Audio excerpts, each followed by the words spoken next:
Hello and welcome to Nerdarchy. For nerds, by nerds. I'm Nerdarchy Dave, and today I'm joined by DM Sean Trew Hey, from Next Level Gaming. How are you doing today?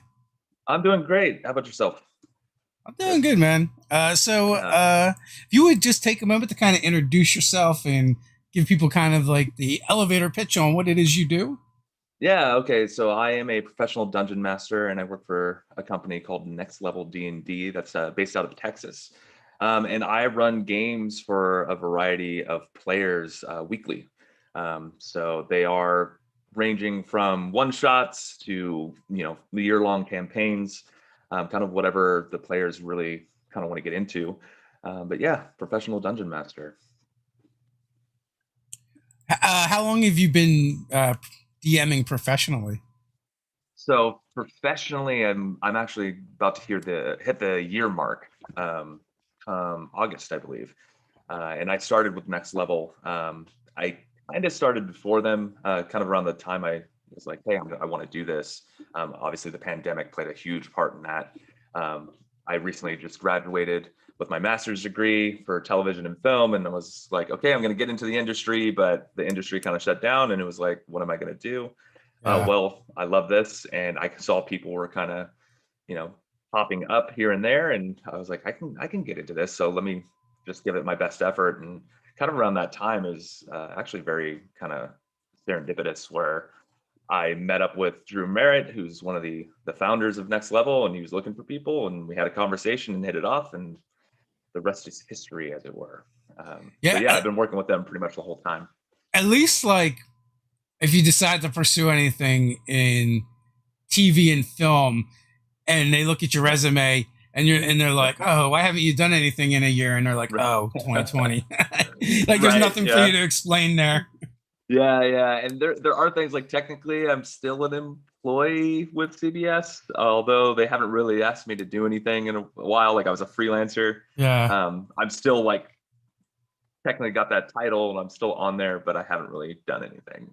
So, So but that's a good point. how many times a week are you GMing then? So I do 3 to 4 times a week, Okay. and if I want to play personally with my home games, sometimes that might go to 4 to 5 games a week. Sometimes I think the most I've done 6 games, which is a lot. But yeah, I run 3 to 4. So right now I have two kind of full campaigns that I run. Then I had a kind of mini campaign that's actually coming to an end. And then we do one shots as well, which I've done multiple different kind of one shots. And that's kind of, I can just pitch whatever I want to kind of pitch, and they will go, okay, yeah, that sounds good. And they post it up, and players can sign up if they want to, and we run the games. And so where do you run your games through? So we use Roll 20 and D&D Beyond pretty much like primarily, and that's just because D&D Beyond it's the has everything in one spot, and now they have Yeah. some really cool tools that allow them to kind of work together. That's what I use. It's my personal preference, but some of the other DMs they use Foundry. It's kind of a matter of what the DM specifically wants to do. So right now for me it's Roll 20. I might change it up later as there's are some really cool kind of virtual tabletops that are in development that if they really pan out would be really excited to kind of test. Yeah. But yeah, Roll 20 is great though. It really gets everything that you need kind of across. Did you see the Kickstarter for the? I don't even know what it's called. But No, it's funny. I think I know what you're talking about, but it's it's like like a a virtual virtual. tabletop, but like it's also virtual, like virtual reality, where like you have all the players Yeah. standing around the virtual table. Yeah, that stuff looks so cool. It's like AR, it's the augmented reality, right? So you Yeah. can put on your glasses, and then that stuff looks so cool. I know it's like early developments, but man, that's exciting. The idea, because I kind of mentioned this before, but before we started streaming, but my friends and I we're all over the place, so we have to play online. And the idea of putting on like glasses and Yeah. making it feel like we're around the table, it's so cool. That's probably like really like futuristic sci-fi, you know, but Black Mirror stuff, but Yeah.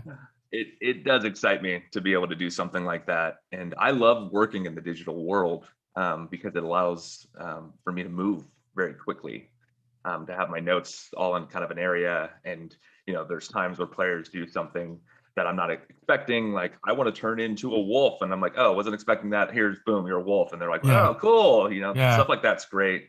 Where I don't have to go through like a drawer of minis to find Yeah, the thing. it does make it easy when you really know how to manipulate the tools.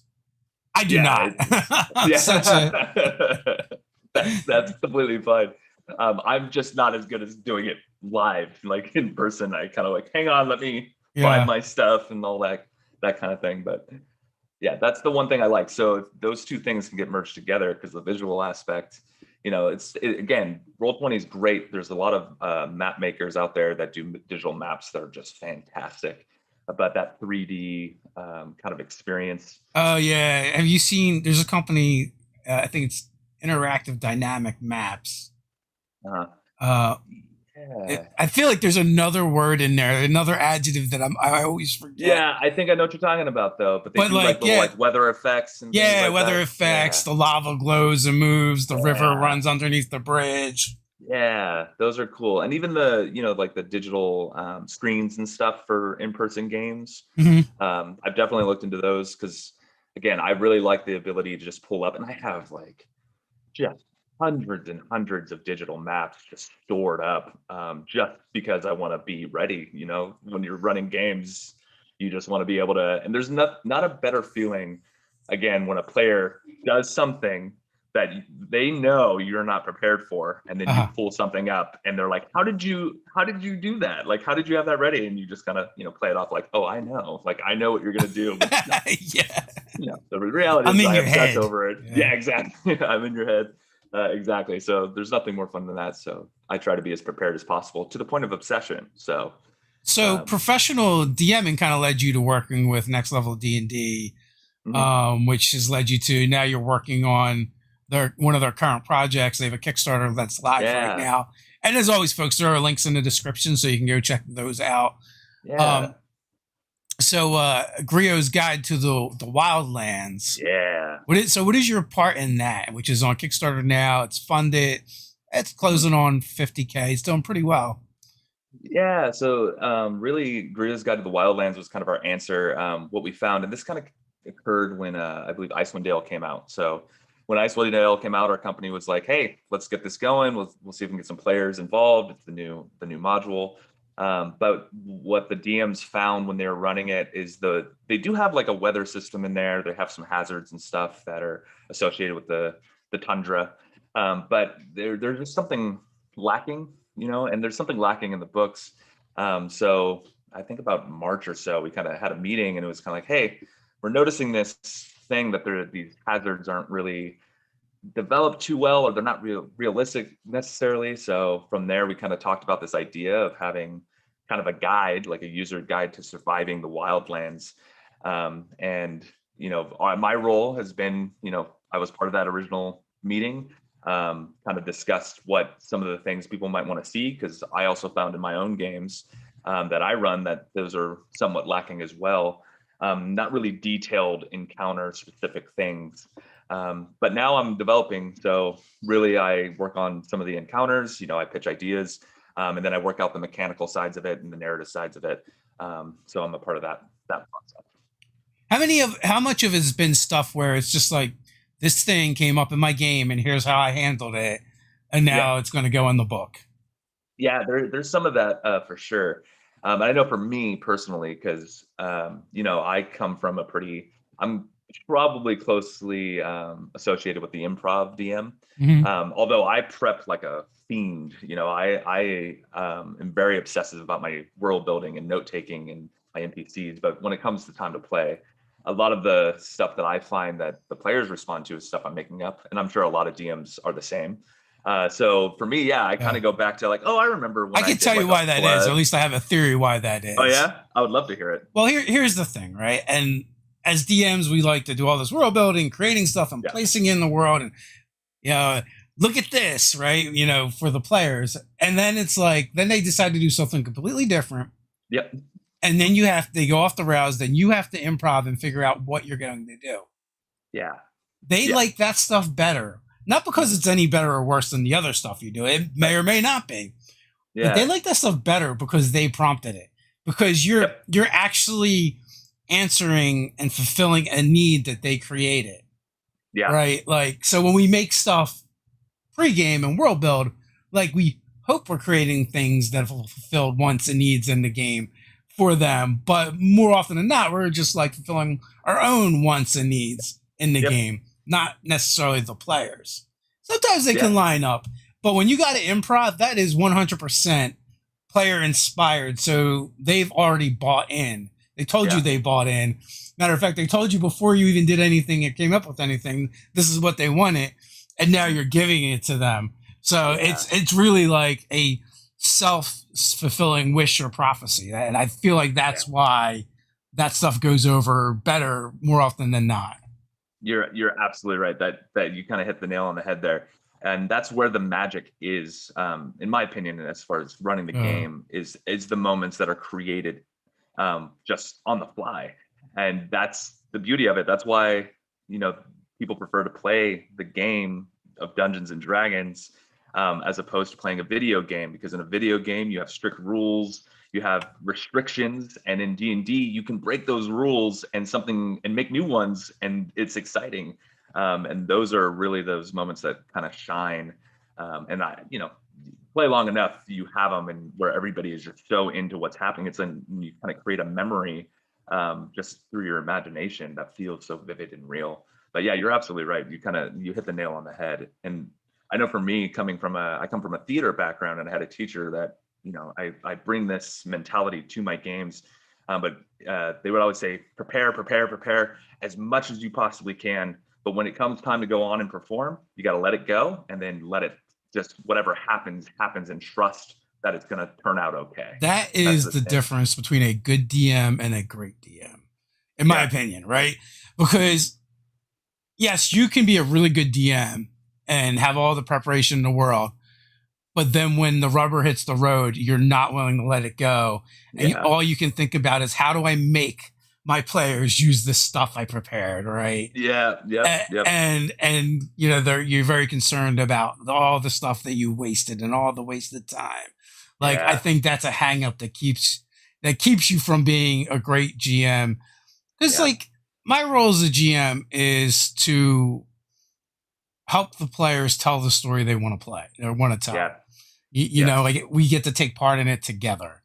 Yeah. Where sometimes DMs are like, I want to tell my story, and I'm allowing you guys to take part in it. And and I think like that's where you're going to get a lot of friction. Absolutely. And it's hard. And you even mentioned, like, you prepare all this stuff and things go, and I don't know if you know, but I let out a sigh, because it hurts sometimes where you're like, I had all this and now you're not going to go to the castle. Why aren't you going to the castle? That's where all the goodies are. And you're going to, but the more you do that, the more you kind of lean into the decisions of the player, and you absolutely should, because then you'll really sharpen your tools as a game master, because what you'll find is that stuff that you prepared might come up later on, and that's the best thing, where it's like, oh wait, I actually did have this thing, and I can pull this over here, because in my worlds and the way I run games, my brain works in this way where I'm like, well, if they're not going to go to that castle, then what does that mean for the castle? Like, what's happening there? Because the adventurers aren't going to be able to go there and stop the threat. Well, something's going to happen, and then that will eventually kind of come back around, and maybe bite the players in the ass. Who knows? But and there's another area where it helps, and I think we just don't realize it, right? When you do all that prep, and even when it doesn't get used, even though it hasn't been used, that's not entirely true. Even if you don't find another place to put it in or have it come up, what you've done by doing all that prep, one, hopefully you do it because you enjoy it, right? And that used to be my answer: do it because you enjoy it, not because your players are going to necessarily go through it. When it comes to world building, but all of those decisions you've made, all those story elements you've created, like that's going to inform when you have to improv, right? You've created like a structure to this reality that even if they're not touching any of that stuff you've already did, I would think that all that work you did would kind of inform your decisions. This NPC you come up with off the fly, you can pull from that stuff for backstory for that NPC or other places.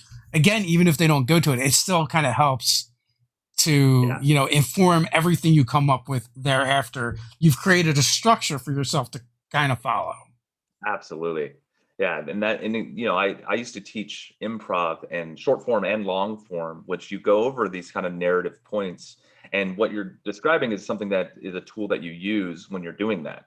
And you sharpen that tool. So the more you do it, the better you are at it, which is kind of what you're touching upon, right? The more NPCs you create, the more worlds you create, the more villains you create, more monsters all that stuff. Um, it's there, you're sharpening the tool of your creativity and your ability to make those things up kind of on the fly.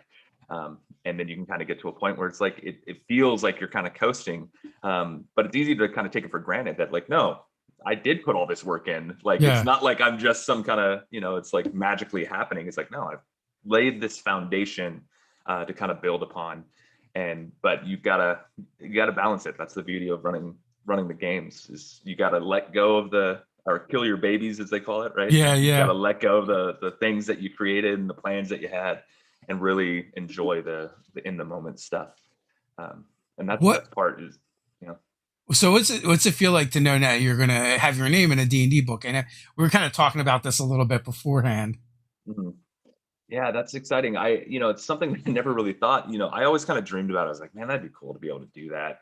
And Wizards of the Coast, obviously, I love Wizards of the Coast. I love their games. I've been consuming their books for a long, long time. But they're really, not a very large company, even the people that work on D&D. So, like, the prospects of, like, oh, I'm never going to really work on a book, the odds of that are really slim. But now it's great because, you don't have to necessarily be working with Wizards of the Coast. And even with Next Level Gaming, like, this is an opportunity that arose because of the renaissance of D&D. So the prospect of, now that I'm working and developing, my name's going to be in the book as somebody who helped create things that other game masters or dungeon masters are going to use, is really exciting. And people are responding really well to it. They're really excited about what the book might entail. And, again, D&D is kind of a personal experience. And I'm sure you can kind of relate to this, but when you're creating stuff, it's kind of like for you and your players, you know? So the idea of having something that I created for the game that can be shared with a bunch of other people is just really exciting, and not really something I had thought about. But yeah, it's a little surreal. It's kind of a dream come true in a lot of ways. So I'm really excited about it. And it Really also excited. sounds like it kind of came about a bit haphazardly.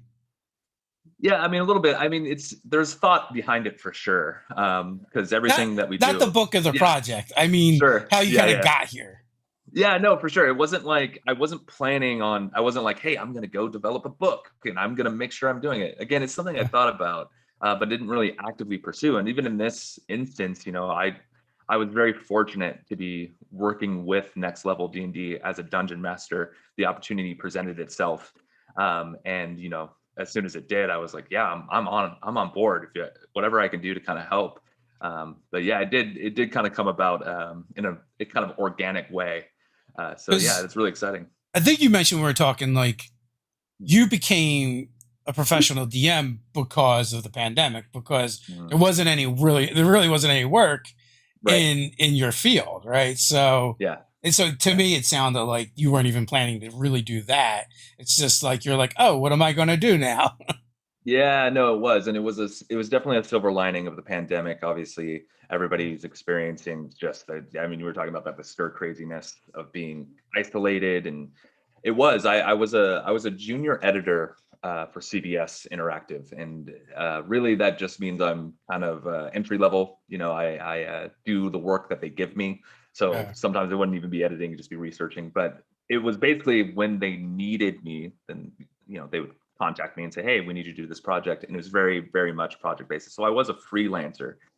So I had to kind of hustle to get more jobs in that fashion. But really, I just saw the writing on the wall, and I didn't have, like, Yeah. a security position. And, they told me as much. My boss kind of was like, hey, like, we kind of have to put a hold on these positions. And I was just like, all right, well, what am I going to do? Normally, I would just kind of go and pursue other things, but, Hollywood almost shut down.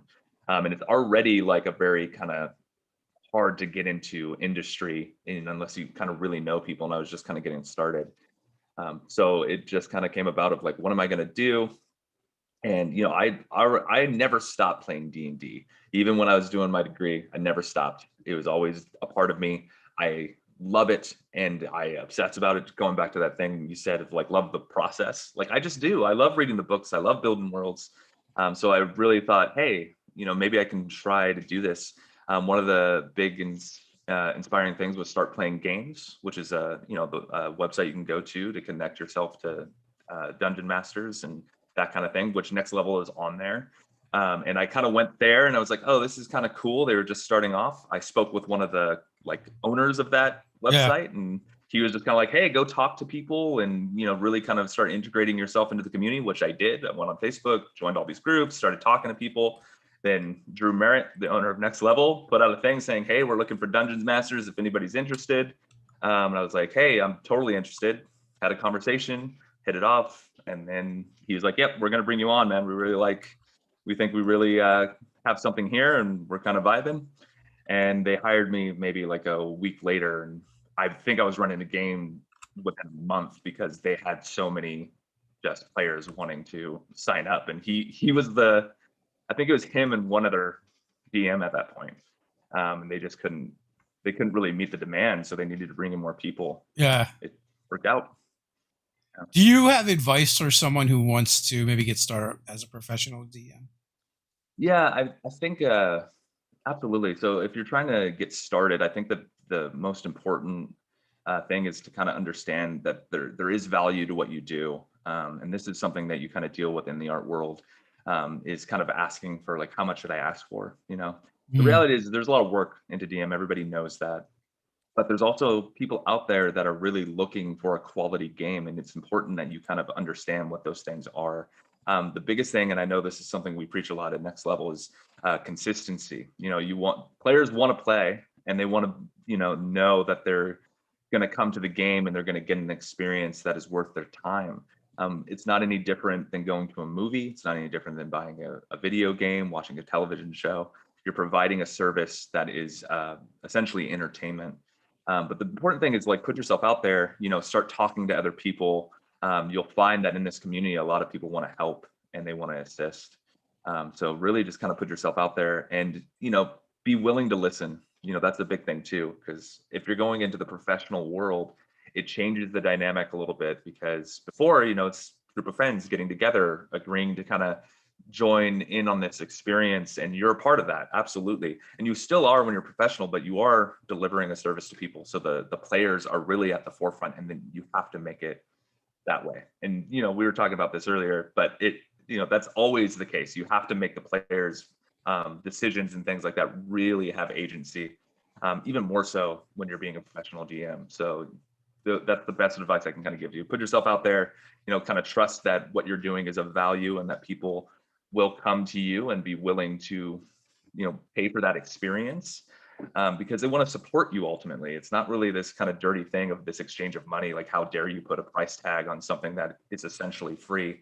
But players are excited to get a game because a lot of them are struggling to find something that is of quality. And if you can provide that to them, they're going to be more than willing to support you through that process because it means they get the experience the game the way they want to experience it. Do you Sure. find the stigmas starting to fade?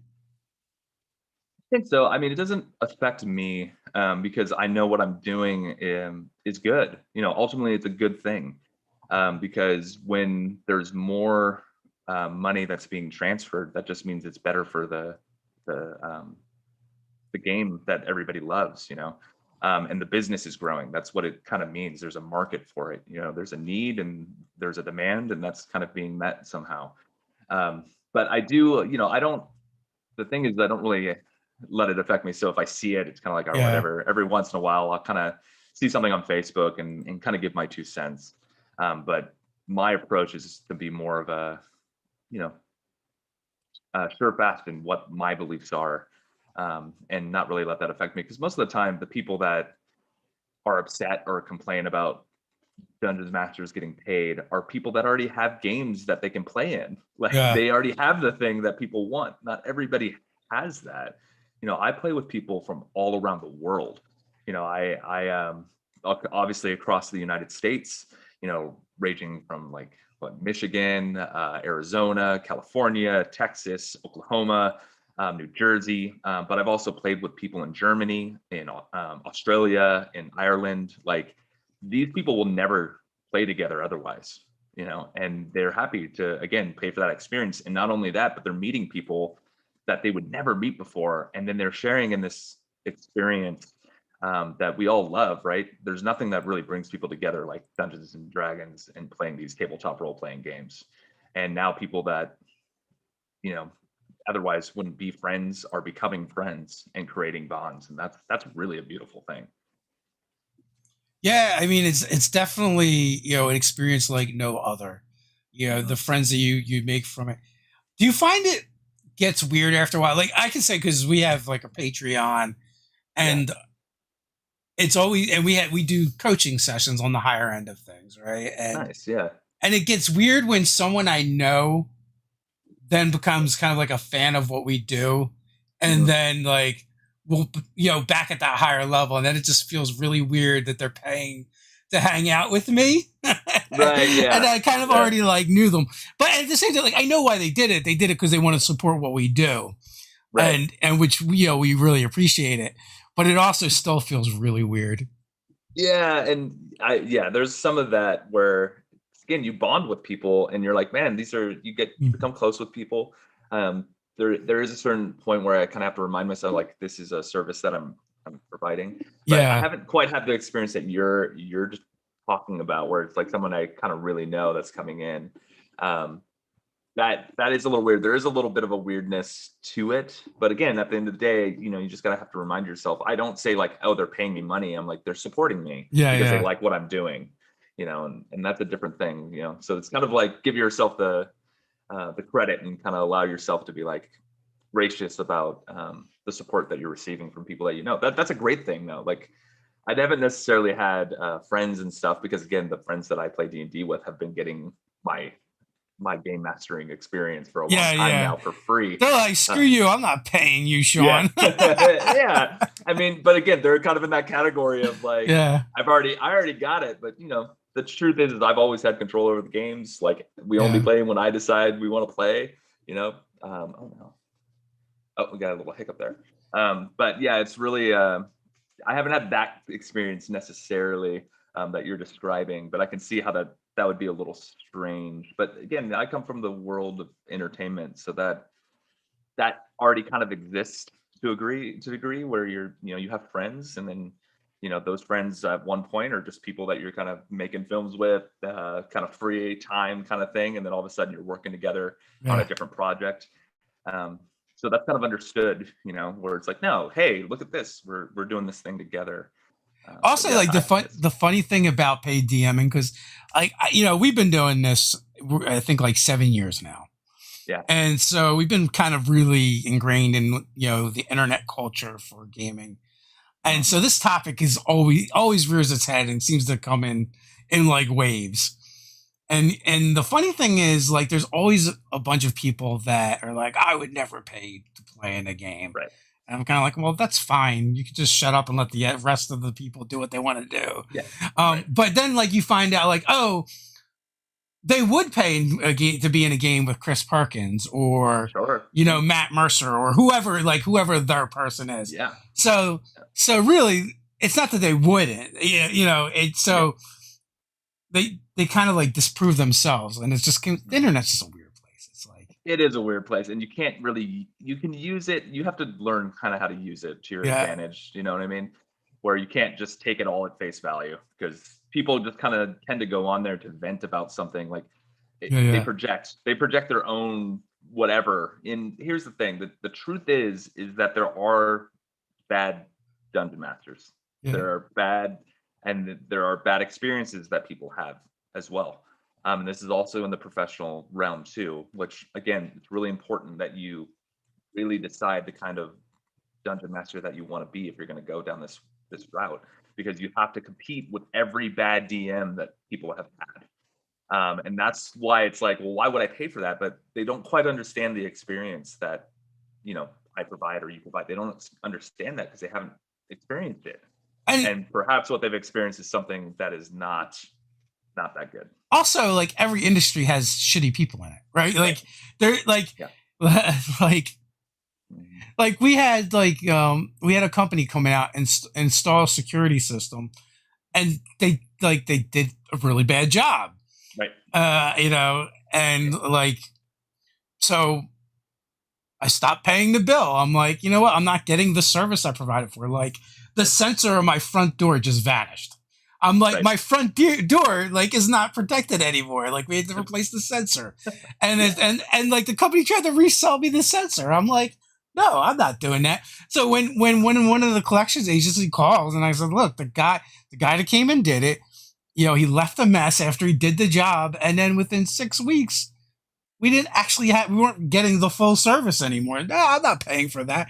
He's like, Right. oh, you're right. You shouldn't pay for that. Yeah. Yeah, when the like collection No. agency person's like agreeing with you. And so, but the point is, like, it doesn't matter what industry you go into. Like, there's gonna be good and there's gonna be bad, and eventually the market will decide. Especially if you're someplace where people can leave reviews Yep. of Yeah. what you're doing. And I would think, if you're really proud of the work you do and you feel like you're doing a good job, that you would want that feedback, um Yeah. so people could kind of get an expectation for what they're going to get. Yeah, no, you're absolutely right. So it's like, and this goes back to your original point where it was you don't have to pay for it. If you don't want to, you don't have to. But you don't have to knock on somebody else who wants to do that. Yeah. And some people are in the position to be able to do that, and some people aren't, and that's totally fine too. Nobody's like, "Hey, you need to do this," and if you don't pay for it, it's no. And the truth is, I support myself doing this, and I'm very lucky. And the people that support me, I'm grateful for because it allows me to do this and to do it more and to be a part of building on it, and contributing to it in a way that I never really got to do before. And now it's like D&D all the time, which I just love. Yeah. But ultimately, that's going to benefit it in the long run, where you see it too. You see all these artists getting opportunities to do player concept art or do digital maps or maps in general, whatever it may be. It's like, and then you have merchandise as well, where really at this point in time, if it wasn't people getting some money for this, we wouldn't be seeing all these exciting things happening. So it's kind of hard to kind of, what is the term, see the forest through the trees, Yes. where it's very easy to kind of be like, oh, well, this means it's going to be bad. It's not. No, it's all good. It's Some all good. people, they just fail to realize, like, if you don't value something, with monetary time, whatever, Yeah. then, like, it's not going to continue to exist. And that's been a huge problem with our industry, is Mhm. keeping talent, because there's not enough money there. But as there's Yeah. more money, and it is a little bit easier for smaller creators to get into space and work and make a living, Yeah. like, that's just going to expand and push outward. Yeah. Ted used to run a LARP. He Oh, was involved in LARPing. They went and created their own LARP, and he did it for like 5 years. nice. And like, one of the pieces of advice I gave him early on that he ignored was, treat it like a business or it's going to go away. Because no Hmm. one, if if you're not that serious about it, no one else is going to be. You can only sustain Yep. a hobby for so long when other things Right. will step in Hmm. and start to push it out. And things like LARPing or D&D, when you're looking at all the things in your life and you need to cut things out because you have time and you have responsibilities, that 4 hour block of D&D actually frees up a lot of time, even though you may love the hobby. But Yeah. when you're doing pros and cons and making the checklist, it's really Yeah. easy to cut that out. Yeah, no, that's true. And, I've experienced that, and that's totally fine. Like, it's one of those things where there's some value of that because people don't want to just be working all the time, which obviously other responsibilities come in. And if the people that want to have that 4 hour experience, that's sometimes the only thing they get.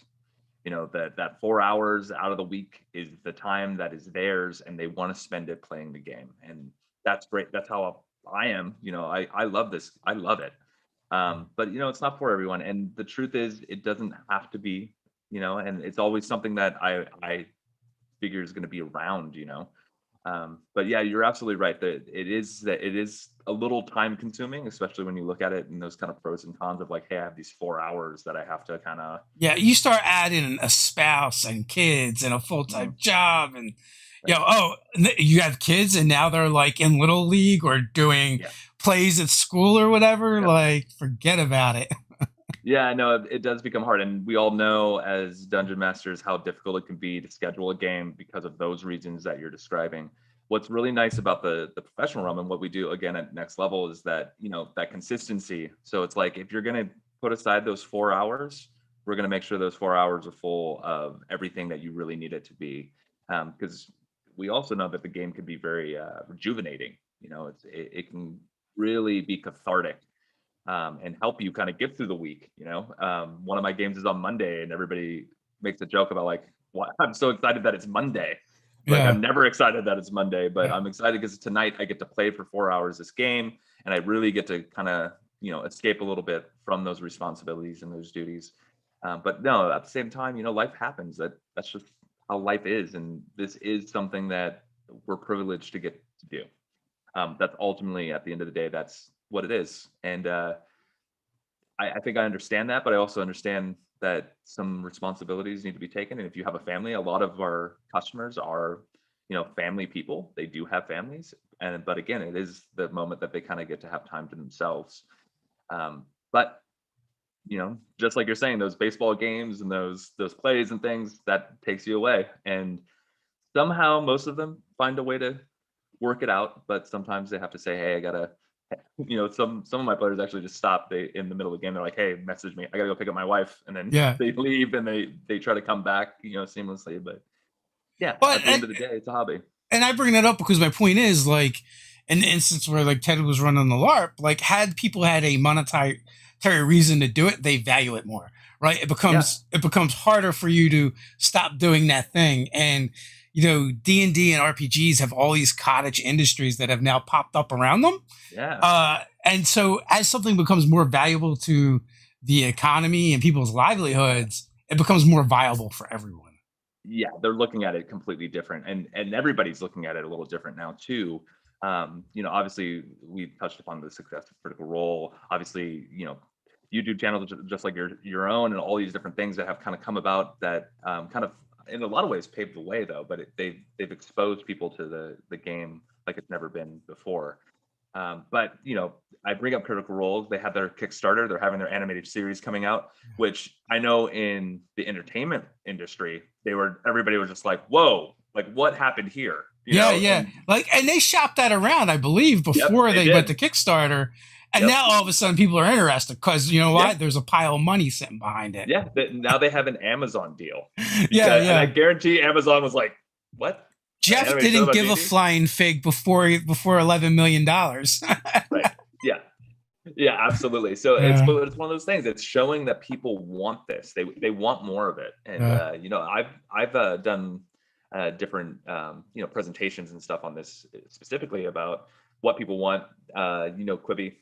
There's the short form show thing where one of the big things that the industry always talked about was, oh no, people want less. They want quick stuff. They want Mhm. like 10 minutes, like looking on their phone, and that I don't think that's true. I think there's a market for people that want more. They want a longer experience. I mean, you look at the Marvel Cinematic Universe, that's not one movie. That's like 30 movies that spanned like 10 years. Yeah. People love it. That was at the forefront. They want more. They want that long narrative experience. And that's what D&D is. D&D is a long narrative experience where you get to be the character. You get to have the agency and how the story unfolds, which is just great, man. But I do think that they just want more of it. They want to be able to experience it on a much different scale, for sure.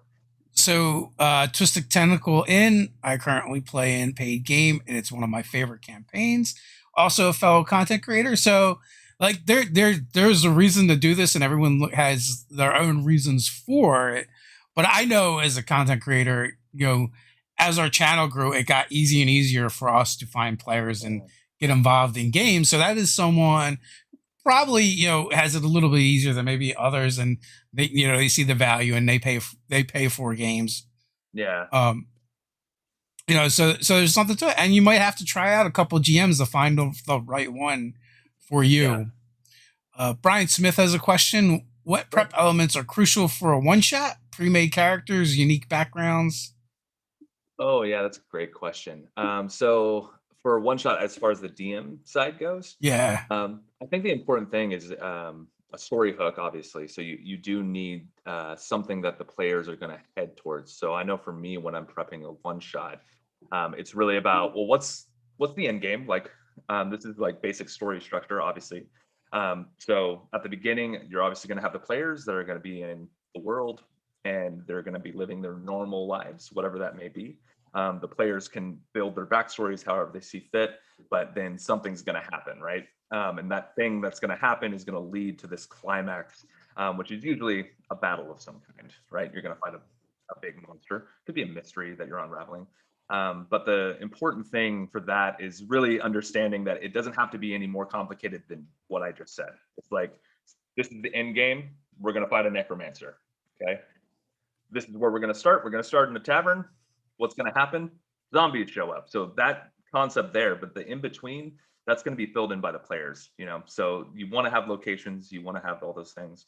But for a one shot, it really is about that kind of, what is the final moment? What is that climactic moment? And the in between stuff gets filled in pretty nicely at the table. And that also depends on how many players are at the table and so on and so forth. That is a tricky thing because one shots, we work within the 4 hour blocks. yeah. So that's a lot to kind of condense into 4 hours. But trying to keep it as simple as possible is really kind of essential. And then trusting that the process is gonna work out. Yeah, it's a complete like convention games, one shots. They're a completely different experience than a They are. campaign. And and we because we will run monthly fan games, and Yeah. sometimes people will get excited and get into those games, but they don't grasp grasp it that, well, this is a one shot, so we have to have a starting point, we have to middle and an end, Yeah. and we have to get through it all in a certain amount of time.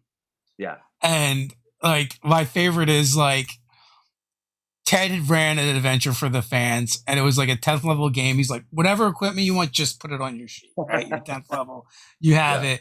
And the adventure is taking place in this one town, and like clearly there's one location that they need to go to do the thing. They're like, can we go shopping?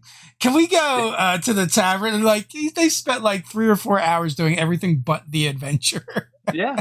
Yeah. And that's tough, man. And I think there's like a trick to that too. So again, if you have that big bad in game, you have this idea of this necromancer, I would say you want to have probably 2 to 3 locations that they can explore, right? They're going to start off somewhere. You're going Yeah. to want them to go somewhere else, and then possibly end up where the big bad. But also, it's good to have that big bad be mobile. So if they end up going shopping, it's like, okay, they're shopping in the market, and if they spend their time there, then that motivation of what that big bad end game's the necromancer is going to take over the city, he's going to push into the city, and now you're going to have that encounter in the marketplace.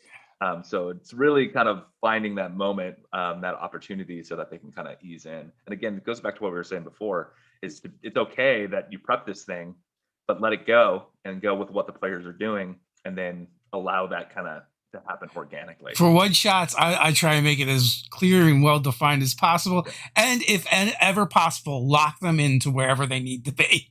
Yep, that I do that. Oh yeah, absolutely. You enter the forest, and they're like, "Well, maybe we shouldn't go in here." Well, the trees they've built up, and now you're stuck in the forest. So now Yeah, you have to go forward, or the tunnel closes, the door shuts. All that stuff works really well. And I know being on rails is kind of a bad term, but this goes back to the improv thing, or the linear structure. Most of the yeah, time when you're running a campaign, it's kind of sandbox open world a little bit. But the linear structures, that's okay. That's totally fine to say, hey, you arrived at the haunted house, and your players are thinking about going inside.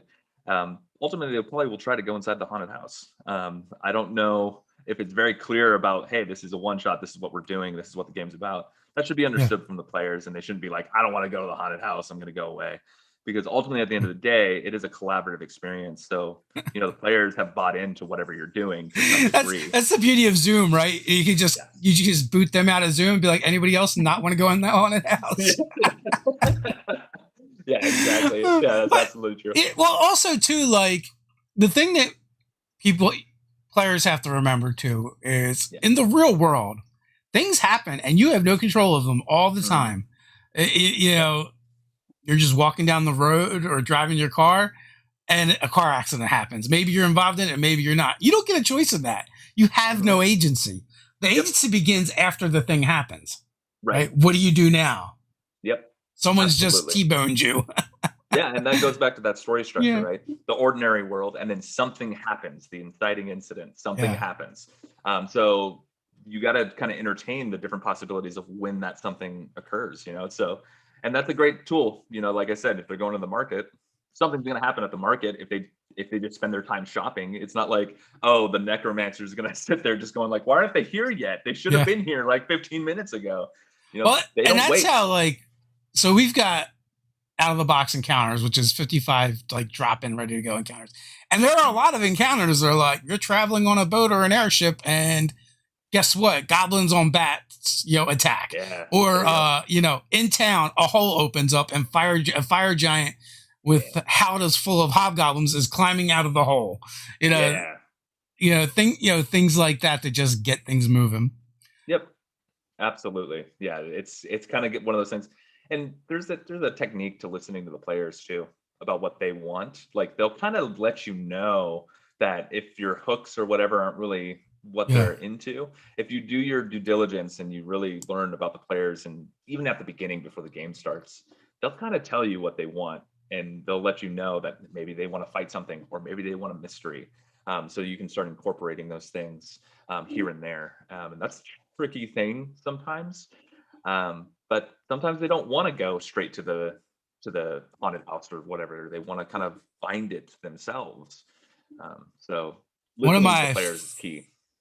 one of my favorite pieces of advice in life, but in D&D it works really well as well, is as a GM, you've got two ears and one mouth, so you should be Yeah, listening twice as much as you're talking. yeah, My yeah. my Absolutely, best active listening. Hmm. my best campaign ideas and threads have always come from player discussion at the table, just listening to them. And there's many times where like I'm going in a certain direction with something, and one of the players will say something, and I had no plan on doing that, and they're like, "I bet this is like that thing," and I'm like, "Yep, it is now."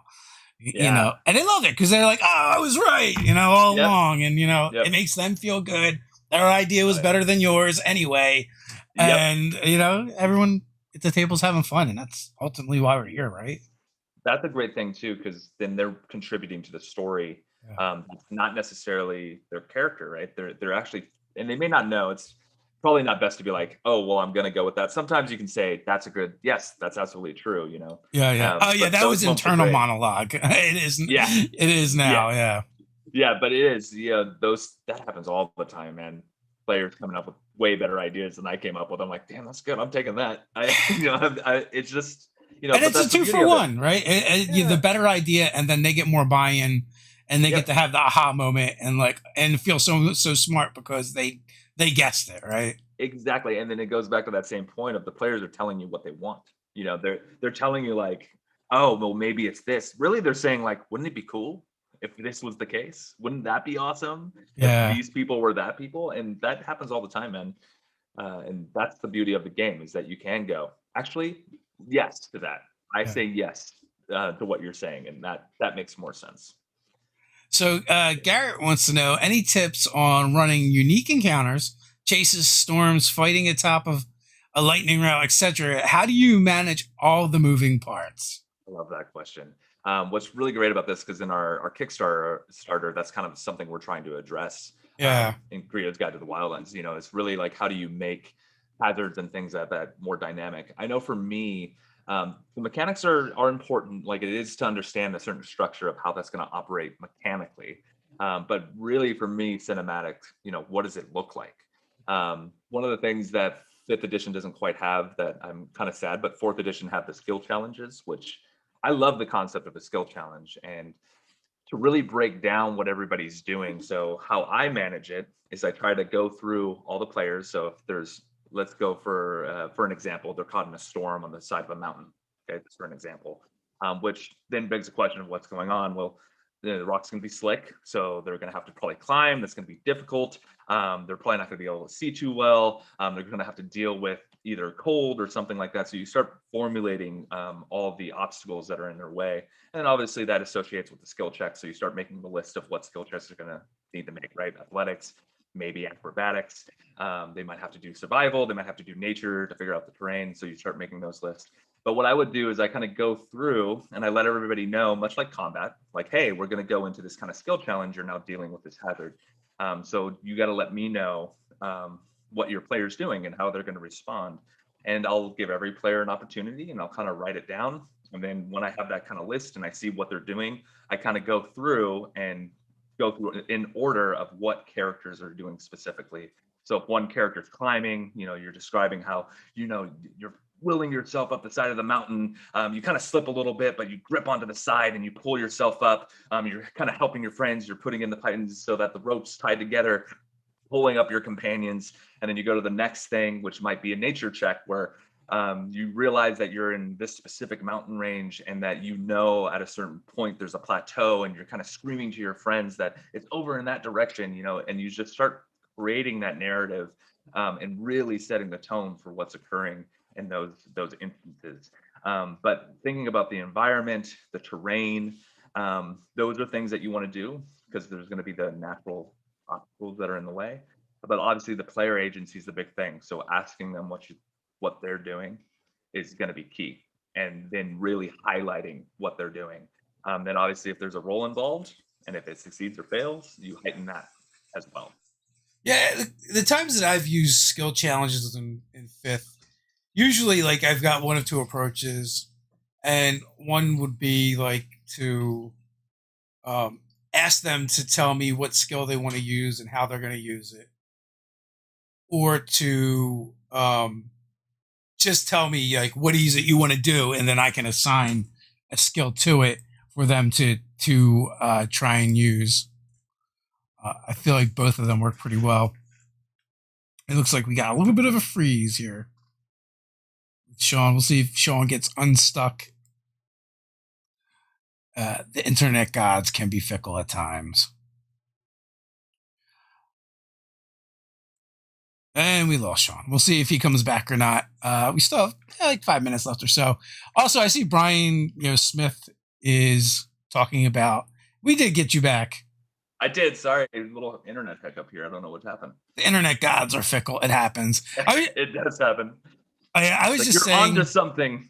Yeah, I was just saying, like when I do I've done skill challenges in the past. I usually will either say, I always want the players to tell me either what skill they want to use and how they plan on using it, or just tell me what exactly it is your character wants to try and do, and I'll assign a skill for you. Yeah, exactly. It doesn't have to be like a decision necessarily. But again, I don't know exactly where my internet cut out. Apologize for that. Yeah.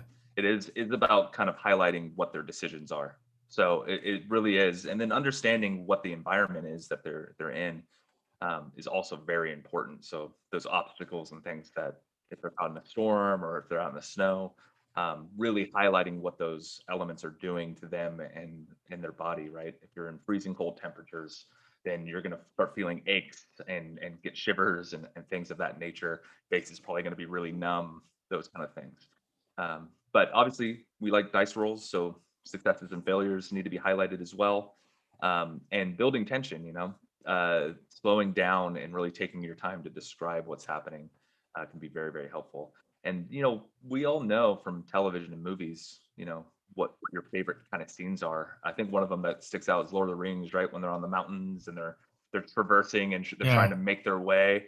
Like that's a great scene, and thinking about how those scenes would be described is great for D&D. But that cinematic, paint that picture. And a good example of a failure. Yeah, they failed that skill challenge. They absolutely did. That's a great point. They absolutely failed that skill challenge. But so and to that end, right, to look at that and kind of dissect it is like they failed the skill challenge, but it didn't stop the adventure. They just had to change what they were doing, right? Yeah. Yeah, and failure is not like the end, it doesn't mean it stops. Failure can be another opportunity. It could be the opportunity to go to the mines of Moria in that instance. So it's Yeah. like they changed the adventure. They had to decide where they're going to go and how they're going to approach it next. I actually Yeah. did a combat on top of the lightning rail. Um, Yeah. on a one shot I ran for Eberron, and they ended up fighting. So like you can do a couple things. Like I would say, if you're fighting on top of the lightning route, the way that I handle it is everything is difficult terrain unless you want to make acrobatic checks to keep your balance, right? Yeah. So like there's risk and reward. You get all your movement or make this check. If you fail the check, well, you're going to fly off. There's a good chance you may fly off the train. And actually, I did Yeah. have someone get knocked off the train. Um, Yeah. Luckily, it was right after the Aarakocra was released on Unearthed Arcana. And Nice. so like, so this one player like was playing all Aarakocras. So Yeah. they didn't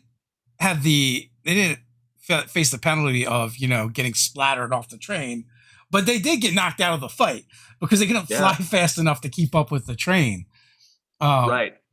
And then becomes a different challenge, right? Because now Yeah. you have this Aarakocra that's trying to catch up to the train and trying to figure that out. And Uh, trying to get back into the fight. Uh, Absolutely. so definitely you can do things like that. And also the other thing that's fun about that, now maybe either the enemies or the players are trying to push each other off the train. Yeah. You can have like a round counter so that like Yes. different things are going to be coming up. Like I mean, on top of a train, how often does there's a bridge or there's low hanging things that have to either be avoided or ducked, or if you see them coming, if the player sees them coming up, they can then incorporate them into the scene and try and use them. uh, Yes. so Absolutely. there's ways of doing that. Brian Yeah. Smith had given some advice, and where he has things happening and you just give it an initiative count. Yep. The Yeah. DMG does this with legendary actions a lot of times, which Yeah. is also can be a great place to pull from. Yeah. No, I was gonna say that too. The initiative counter is actually really helpful in some instances. I tend to do that with extreme weather conditions so that I know, okay, well, I have to go, even if it's not something's happening, like if a Mhm. storm's happening, or a lightning storm, which I have a pretty big theme going on in my Ghost of Saltmarsh game because I have a cleric who's basically the lightning god, and I have a storm sorcerer. So it is one of those things that constantly comes up. But I'll put it in the initiative tracker just so I can remind myself that, hey, I gotta either just mention that, hey, the roll, you hear the thunder and the crack of lightning in the background, so that they know that the storm's happening. Also, Super helpful. it can Super be a helpful. good place to reward players for choices they've made. Like Hmm. for instance, what if there's a pitched battle going on a rough sea, right? Yeah. Well, again, maybe everyone has to make acrobatics checks every round to stay on their feet. But you got a sailor in the group. Maybe you give them advantage on that check, Hmm. just because they had the sailor background. Yeah. Yeah, absolutely. Those things are great. And again, it goes back to what the players are kind of deciding. But you definitely want to try to make sure that you're reminding them that these things are in play somehow. Yeah. Even with the train, it makes sense to put the train on the initiative track too, just to kind of again reiterate that, hey, it's moving down the Yeah. track, moving at a quick speed. You're kind of losing your footing, and just reminding them like, hey, this is dangerous, and if something happens or you get hit, take a lot of damage or whatever it may be, you can possibly fall off. But yeah, that's super helpful. That reminder on the initiative tracker is a simple way to do that, for sure. And layer actions, looking at those and how they function, especially for hazards and that nature, kind of lets you know how they might fit into a specific encounter. Quick reminder, folks, you can check out links in the description. Check out that Kickstarter, Grio's Guide to the Wildlands. Yeah, So please we're do. at the hour mark. Final thoughts before we head on out? Yeah, no, I just kind of reiterating that the Grio's Guide to the Wildlands is live on Kickstarter right now. We do have a few more weeks left, so definitely go check that out. It's definitely a very worthwhile project, especially for those of you that are looking for a little bit of a, you know, upping your traveling and your traversing of the different biomes that exist in your games. Definitely check that out. Check out Next Level D&D. You can check that out on our website. You can also find us on Start Playing Games. If you're interested, we have all sorts of different games going on right now. We actually run about 50 different games a month, 40 to 50 different games. We have one-shots. We have campaigns that you can be a part of. If you're looking for a game, it's a good place to kind of start and kind of get that full D&D experience. Awesome. Thanks for coming on. And until next time, everyone, Thanks. stay nerdy. Thanks.